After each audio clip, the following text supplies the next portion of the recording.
보통 사람들은요, 종교인들에 대해서 어떤 기대하는 바가 있습니다. 어떤 말인가 하니, 저 사람은 종교인이니까 나보다는 좀 낫지 않을까? 혹은 나보다 좀 나아야 될 거야. 저 사람은 교회 다니니까 나보다 좀 더 고상해야 될 텐데. 아니, 고상해야 돼.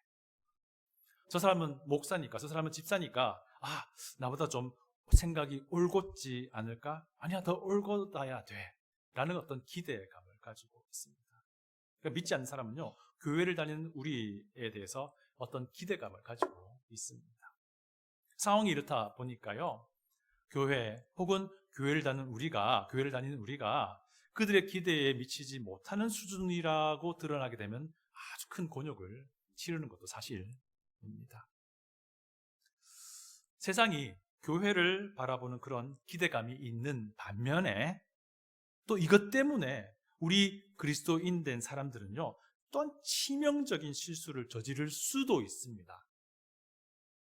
뭔가니 내가 교회를 다니니까, 내가 예배를 드리니까, 내가 이런저런 여러 가지 신앙 활동을 하니까 이거 하지 않는 저 다른 사람들보다 나는 더 낫다라고 여기게 될 수 있는 것이죠. 이거 정말 큰 오만이고 정말 심각한 교만입니다.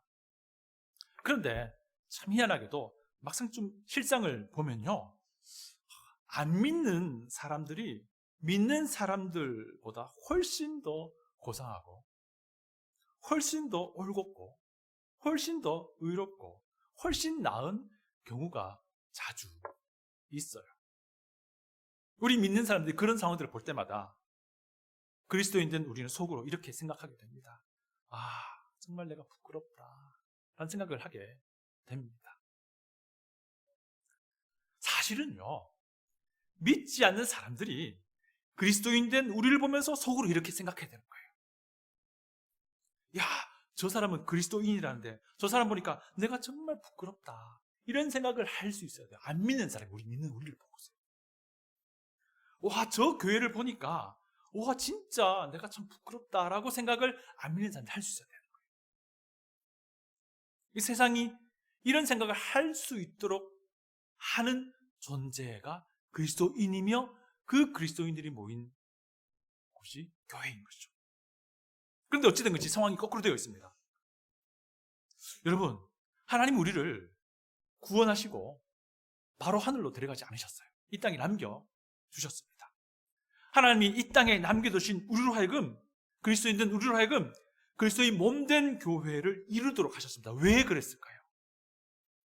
바로 이것입니다.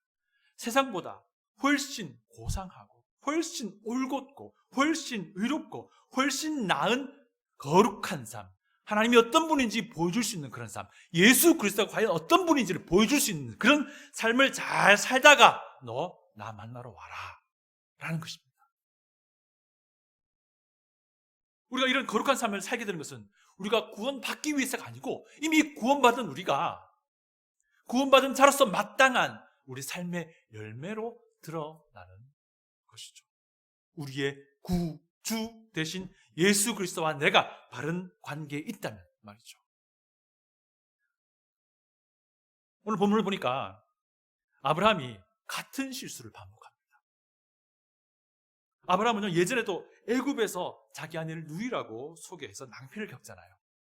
근데 이번에도 그랄이라는 동네에서도 자기 아내를 누이라고 소개합니다. 그럼 낭패를 겪습니다. 아브라함이요, 창세기 12장에 등장을 합니다. 그 이후로 우리가 아브라함의 인생을 쭉 살펴보고 있잖아요. 그 이후로 전개되는 아브라함의 믿음의 여정을 쭉 보면요, 창세기 20장 오늘 본문에서 아브라함의 이 모습, 아브라함의 이 실수를 반복하는 이 모습이 잘 이해가 잘 안 됩니다. 창세기 20장에서 12장에서 그 똑같은 실수를 20장에서 반복하는 그 아브라함이 도무지 이해가 안 돼요. 왜 그런지 설명드리겠습니다. 창세기 12장에서 아브라함은 하나님의 부름을 받습니다. 그리고 가나안으로 이동합니다. 굉장히 큰 결단을 하고 이동한 겁니다. 가나안 땅에 도착했는데 이게 무슨 일이 생긴 겁니까? 기근이 생깁니다. 그래서 그가 떠나지 말아야 할 가나안 땅, 그 약속의 땅을 떠나고 맙니다. 그리고 애굽으로 가죠. 그리고 그곳에서 낭패를 당합니다. 그리고 다시 가나안으로 돌아올 수밖에 없는 상황으로 내몰려서 돌아옵니다. 이때에 아브라함이 개인적으로 영적인 대각성을 경험합니다.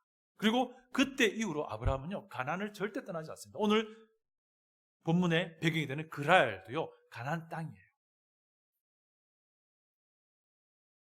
이때부터 아브라함은요, 신앙인으로 점점 잘 다듬어져 갑니다. 또 어떤 일이 벌어지죠? 롯과 아브라함의 그 목자들에서 다투게 되니까 아브라함이 자기가 취해도 될 그 우선권을 그냥 포기하고 롯에게 우선권을 양보해 줍니다. 네가 먼저 정해라. 아브라함이 시날 연합군과 싸워 이겨냅니다. 그리고 조카 롯을 구해오죠. 이건 보통 마음으로는 할 수 없는 일이에요. 아브라함은 하나님의 영광을 생각해서 전쟁 직후에 그 전리품을 자기가 다 가져도 되지만 하나님의 영광을 생각해서 그걸 과감하게 포기합니다. 이거 대단한 믿음의 발전이죠. 또 하나님은 아브라함에게 많은 자손을 약속하셨습니다. 그래서 아브라함은 그때까지 자기 아내 사라가 불임이니까 아브라함은 믿을 만한 종 엘리에셀을 상속자로 삼으려고 합니다. 그 당시 문화와 그 당시 관습으로는 이게 문제될 게 없는 그런 상황이었어요. 근데 그때 하나님이 뭐라고 말합니까? 아니다. 아브라함 네 몸에서 나온 자가 상속자가 된다라고 알려주십니다. 그래서 아브라함이 뭐라 그럽니까? 내 아내가 사라가 불임이니까 그러면 내 아내 사라의 종 하갈 통해서 아들을 낳아서 그 아들을 상속자로 삼겠다고 합니다. 이것도 그 당시의 문화로 보면 크게 문제되지 않는 그런 문화라고 할 수 있어요. 그리고 시간이 흘러서 아브라함이 99세가 됩니다. 그때 하나님이 아브라함에게 나타나요. 그리고 아브라함에게 이 말씀하십니다. 아브라함아, 이스마엘 아니고 너와 네 아내 사라 사이에서 태어날 아들, 그 아들이 내 상속자야 라고 말씀해 주십니다. 이제 아브라함 분명하게 알게 됩니다. 뭐냐? 100세가 될, 내년도 100세가 될 자신과 90세가 될 불임 아내 사라 사이에서 아들이 생긴다는 거예요.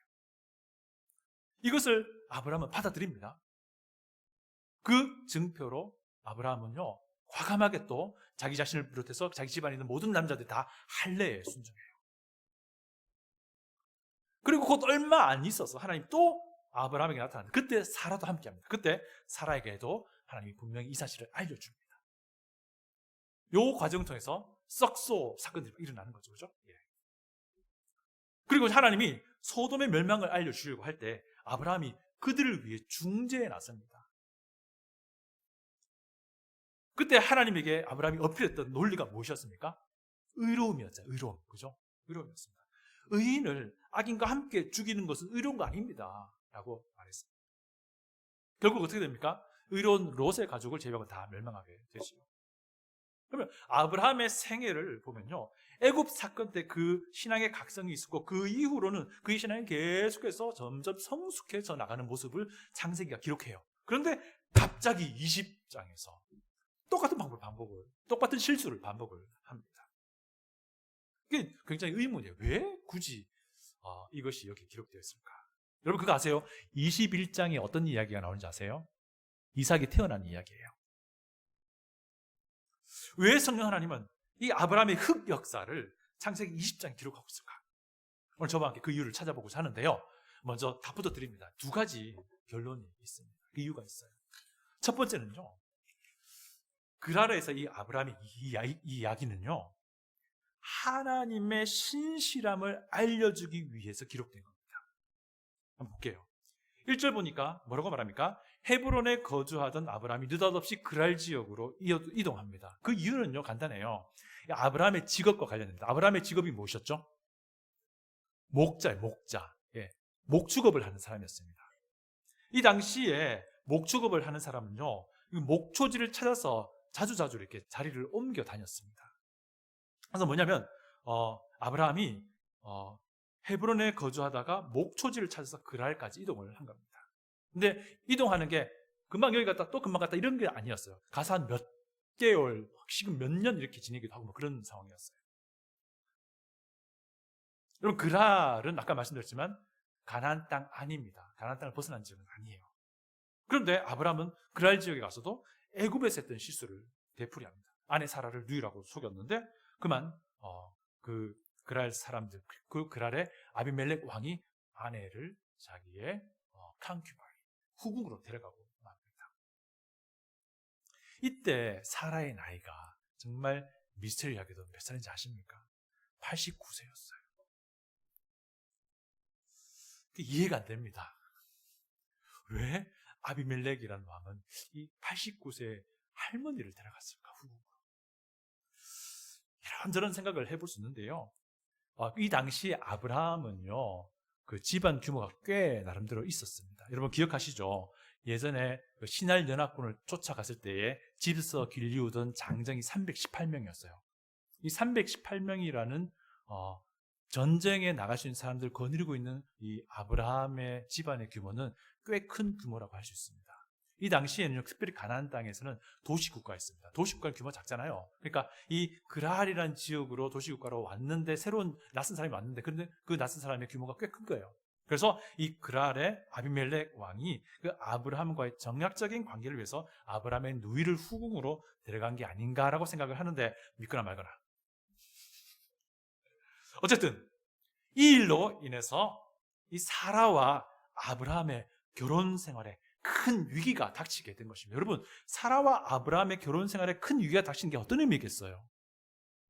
단순하게 한 부부의 결혼 생활에 위기가 닥친 게 아니에요. 하나님의 약속이 여기에 연결되는 겁니다. 하나님의 약속의 위기가 찾아온 거예요. 그래서 하나님이 그 밤에 아비멜렉에게 접근하셔서 사라에게 다가가지 못하게 막으신 겁니다. 그리고 하나님은 자초지종을 아비멜렉에게 알려주죠. 그 뒤에 어떻게 됩니까? 아브라함은 아비멜렉에게서 많은 재산을 또 받게 됩니다. 이건 너무 비슷하죠. 창세기 12장에서 그 애굽 사건과 비슷합니다. 다만 차이가 나는 것은요, 이 위기가 다 해소된 뒤에 창세기 12장 애굽의 사건에서는요, 아브라함이 가나안으로 돌아갑니다. 왜? 가나안 땅을 벗어났기 때문에, 돌아가야 했기 때문에. 그런데 여기 20장에서는 그냥 그 그랄 땅에 머뭅니다. 왜냐하면 가나안 땅 아니었기 때문에. 그래서 창세기 12장에서의 문제는요, 약속의 땅을 벗어나느냐 벗어나지 않느냐의 문제였습니다. 이것이 무엇과 연결됩니까? 하나님의 그 약속을 신뢰할 거냐 말 거냐고 연결된 사건이었습니다. 그런데 오늘 창세기 20장 이야기는 뭐냐면요, 이 이야기는 인간이 아무리 개판을 쳐도 하나님은 그 약속을 이루신다는 하나님의 그 신실함을 보여주는 사건입니다. 오 신실하신 주 내 아버지여, 늘 함께 계시니 두려움없네. 이 노래 우리 좋아하잖아요. 오 신실하신 주, 오 신실하신 주. 바로 하나님의 그 신실함에 대해서 알려주는 메시지가 담겨 있습니다. 여러분, 제가 잠깐 언급했잖아요. 창세기 21장에 어떤 사건이 일어난다고요? 이삭이 태어납니다. 이삭이 태어나요. 이삭은요, 하나님이 약속하신 상속자잖아요. 근데 믿을 만한 종 엘리에셀도 아니었고요, 아브라함에게서 태어난 하갈의 자녀 이스마엘도 아니었고요, 아브라함과 사라 사이에 태어날 이삭이 하나님이 약속하신 상속자입니다. 그런데 이 시간이 얼마쯤 흘러가냐면요, 하나님이 아브라함에게 이삭이 내년 이맘때 태어난다 말씀하셨으니 그 1년 뒤의 사건이에요. 그 1년 사이에 오늘 이 일이 벌어진 거예요.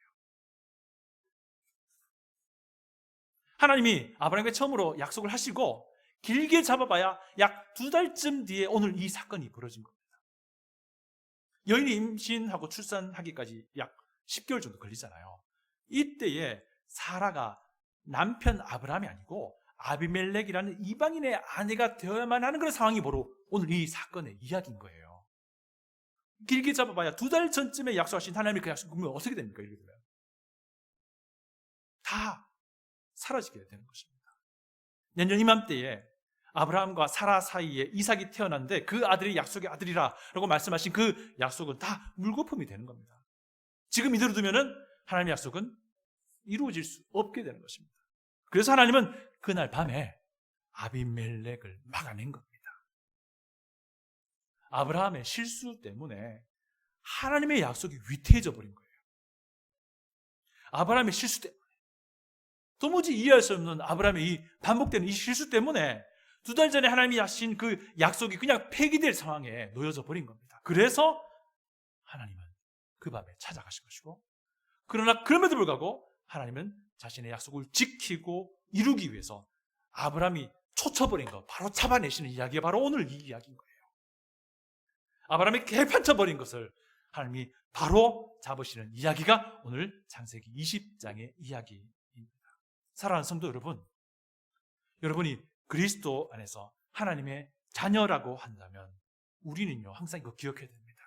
우리 하나님은요, 그 어떠한 상황 속에서도 항상 신실한 분이라는 거 기억해야 합니다. 내가 비록 개판 쳐가지고 다 흐트러져 버렸다 하더라도요, 하나님은 그거 바로 잡으실 겁니다. 내가 비록 실수해서 넘어뜨려 버렸다 하더라도 하나님은요, 다시 일으켜 세워서 그 자리에 놓을 거예요. 내가 정말 후회스러운 짓을 했다 하더라도, 그래서 모든 것이 다 엉망이 되었다 하더라도 하나님은요, 있어야 할 것을 있어야 할 그 자리에 갖다 놓으시는 분이라는 겁니다. 왜 그렇습니까? 우리가 하나님의 자녀이기 때문에 그렇습니다. 우리가 예수 그리스도 안에서 하나님의 자녀이기 때문에 그런 거예요. 우리가 예수 그리스도 안에 있을 때에 우리는 하나님의 사랑을 받는 사람이기 때문에 그렇습니다. 그 하나님의 사랑은 일방통행의 하나님의 사랑이에요. 그렇기 때문에 하나님 이렇게까지 하시는 겁니다. 보십시오. 아브라함이 개판져서 불과 2달 전 주었던 하나님의 약속이 물거품이 되어버릴 상황에 처했는데, 그렇지만 하나님은 즉시 개입을 하십니다. 그걸 바로 잡으십니다. 심지어 있잖아요, 하나님은 아비멜렉 앞에 이 하나님의 계획을 개판쳐버린 아브라함을 선지자로 세우기까지 하세요.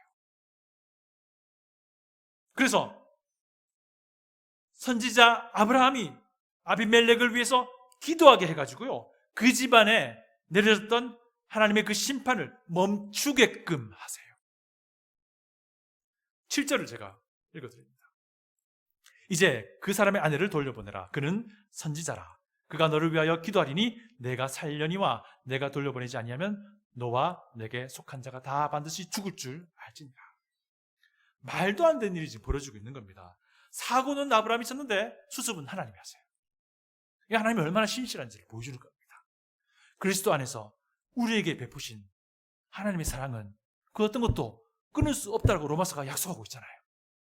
여러분, 이거면 다 된 거 아닙니까? 그리스도 안에서 우리에게 베푸신 구원의 사랑, 이거면 다 되는 거예요. 이거 그 어떤 것도 끊을 것이 없습니다. 내가 이 구원의 사랑을 입은 사람인데 그 사랑을 퇴색시켜버린 그런 행동을 한다 할지라도 하나님은 다시 나를 바로 잡아서 그 자리에 갖다 놓으실 거라는 거예요.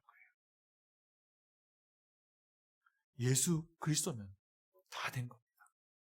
이것을 알면요, 우리는 정말 예수님을 마음에 생각하고 살아가게 되는 겁니다.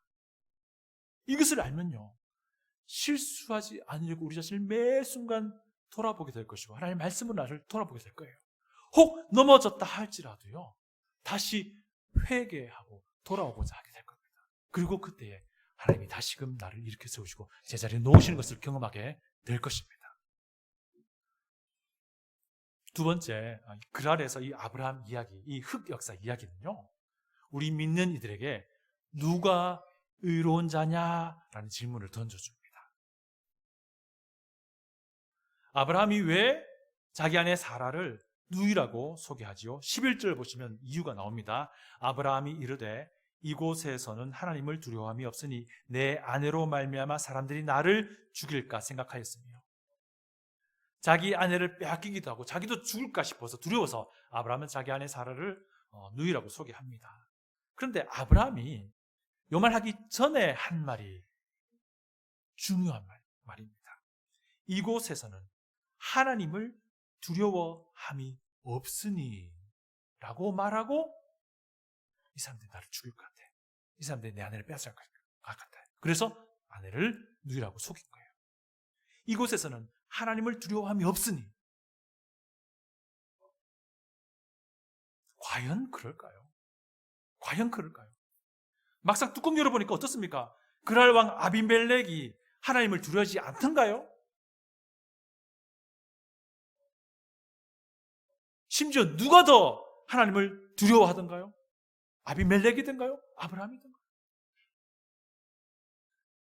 아비멜렉은요, 아브라함이 생각했던 바로 그런 사람이 아니었어요. 아비멜렉이 오히려 하나님을 두려워하는 사람이었습니다. 아비멜렉이 오히려 더 고상한 사람이었어요. 아비멜렉이 오히려 더 의로운 사람이었어요. 보십시오. 꿈에서 하나님이 유부녀 사라를 취해가 아비멜렉을 꾸짖으십니다. 3절 보면요, 이런 말씀이 있습니다. 그 밤에 하나님이 아비멜렉에게 현몽하시고 그에게 이르시되 내가 데려간 이 여인으로 말미암아 내가 죽으리니 그는 남편이 있는 여자임이라. 아비멜렉이 데려간 사라는 남편이 있는 여자라고 하나님이 알려주시면서 사형 선고를 내리고 있습니다. 네가 죽을 것이다. 이 심판의 내용은 뭐냐면 아비멜렉 집안 모든 사람이 다 불임이 되는 거예요. 그것을 죽었다라고 표현하고 있습니다.